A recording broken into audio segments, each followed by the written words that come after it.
Ahoy, c'est Raphaël pour une nouvelle vidéo, j'espère que vous allez bien. Aujourd'hui, on va faire une petite image en 2 heures avec l'aide de Blender et de Photoshop. C'est un petit défi que je me suis donné, et puis pour vous montrer les résultats que vous pouvez obtenir en très peu de temps. Évidemment, je mets un petit disclaimer, mais évidemment, en production réelle, il faut un peu plus de temps pour avoir du résultat. Il faut beaucoup plus de réflexion. Ici, je me suis pas laissé assez de temps de réflexion, j'ai juste essayé de démarrer quelque chose. Donc je vais vous l'expliquer tout le long de cette vidéo. Mais voilà, n'associez pas ça à de la production réelle, même si on peut dégager des pistes comme je l'aurais fait ici, et ensuite faire une discussion par exemple avec son directeur artistique pour voir si c'est une bonne piste pour l'image finale qui prendra, elle, beaucoup plus de temps. Voilà le résultat, donc Blender plus Photoshop, 2 heures, c'est parti. Avant de me lancer, j'ai rassemblé quelques références sur un document PureRef pour me donner quelques inspirations globales. Sachez que tout est bon à exploiter dans une référence. Ainsi, je peux autant exploiter les couleurs que la composition, ou même l'intention générale de l'image, et la tourner à ma sauce. Pour cette image, j'ai décidé de continuer les aventures du chaperon jaune, et pour rester dans la même direction artistique, je me suis permis d'utiliser mes propres images pour référence. Après avoir dessiné 3 sketchs, je décide de choisir le premier et de détailler rapidement sur le côté les différents éléments. L'idée est simple mais efficace, une sorte de portail magique dans un environnement enneigé. Ces petits sketchs me sont indispensables. Ils ne nécessitent pas un degré de finition incroyable, juste de quoi me donner une idée d'ensemble avant de commencer à travailler en 3D. Ils doivent contenir une idée générale de mon sujet, de ma composition et des contrastes souhaités. Je procède toujours de la même façon, pour des personnages, des objets ou bien des environnements. Blender. Voilà, à ce stade j'ai assez d'informations pour commencer à travailler en 3D. Je commence donc par poser des volumes simples dans ma scène afin d'installer une notion d'échelle et de placement des différents éléments de ma composition. Le plus important, c'est de rapidement bloquer la caméra. Bien sûr, je vais encore pouvoir la bouger plus tard.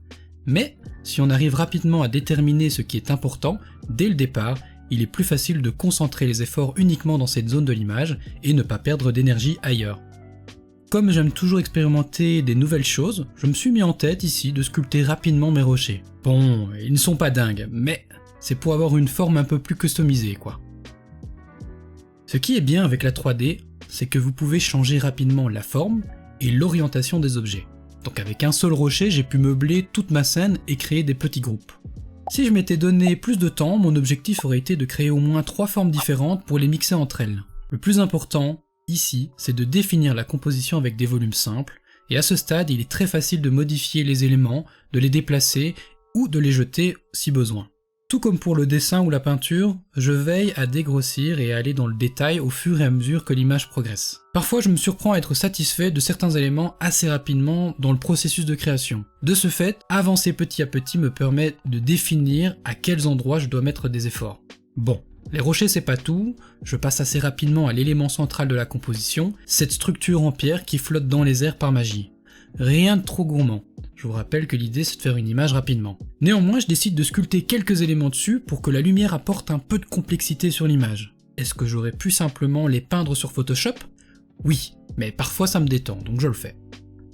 Sur Blender, c'est assez facile. Vous modélisez la structure de base de votre forme et vous pouvez ensuite rapidement sculpter dessus. Si j'y avais consacré plus de temps, je me serais probablement amusé à créer des masques sur Photoshop pour avoir plus de précision. Les autres éléments que je rajoute à ma scène sont avant tout là pour donner une notion d'échelle à la composition. J'essaye toujours de penser le tout en 3 types d'éléments, grand, moyen et petit. Sur cette image c'est plutôt clair. Les rochers doivent être immenses, le portail moyen et les autres éléments plus petits. Ai-je besoin de vous convaincre de la force de la 3D? Tout est modifiable au fur et à mesure. Ici par exemple, je me permets de retravailler encore un peu ma caméra. Évidemment, je vous l'ai dit plus tôt, mon intention de caméra reste la même car je n'ai pas développé l'environnement 3D pour être vu sous un angle radicalement différent. Mais quelques réajustements sont toujours possibles. Les textures. On en arrive à mon moment préféré. Il est temps de texturer l'image. J'utilise parfois des textures récupérées sur Google ou Pinterest qui me servent de base. Voyez ça un peu comme du photobashing, ça me permet d'avoir une vision d'ensemble et d'avancer étape par étape. Minute.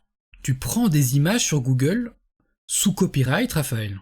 Eh oui, je me sers de cette approche pour donner une direction, une intention. Ensuite, en fonction de ce qui reste à l'écran, je crée mes propres textures pour les remplacer. Pour cette image, je n'en ai pas eu vraiment le besoin. Premièrement, car il s'agit d'une vidéo éducative et non commerciale. Deuxièmement, c'est que vous remarquerez qu'à la fin de l'image, ce n'est plus du tout distinctif avec l'ajout de la neige et de la couche de paint over.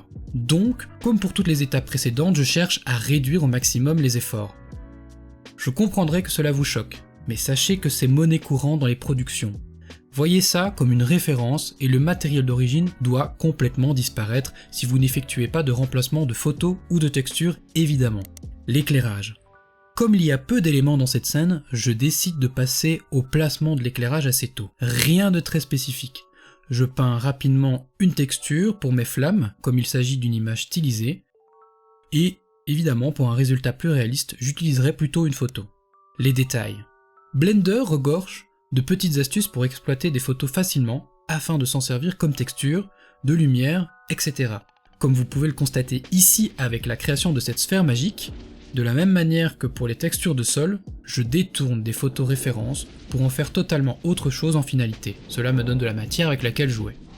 Cette méthode est efficace pour plein de choses. Les éclairages évidemment, les effets de particules, mais également les effets atmosphériques, la fumée, les effets spéciaux en général en fait.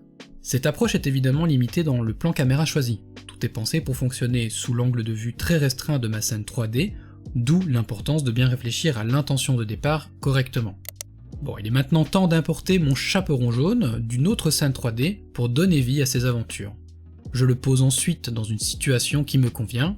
Là encore c'est très facile à faire, une fois que tout est en place, cela laisse le temps de réfléchir à l'intention et de la changer au besoin. Maintenant que tout est là, il est temps de rentrer dans le détail pour améliorer ma composition globale.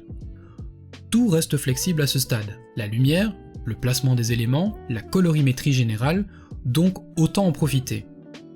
En parlant de lumière, une chose que j'aime particulièrement faire, c'est de simuler la présence de nuages pour créer des zones plongées dans l'ombre. Cela permet de renforcer le contraste autour du sujet ou de souligner certains volumes de l'environnement.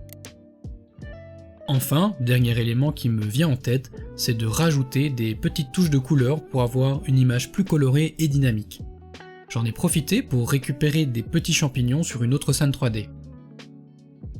Photoshop. Il est maintenant temps de lancer un petit rendu, j'utilise uniquement Eevee pour ne pas perdre de temps. J'obtiendrai des résultats évidemment plus réalistes avec le moteur de rendu Cycle, mais ça me prendrait trop de temps et je suis assez impatient.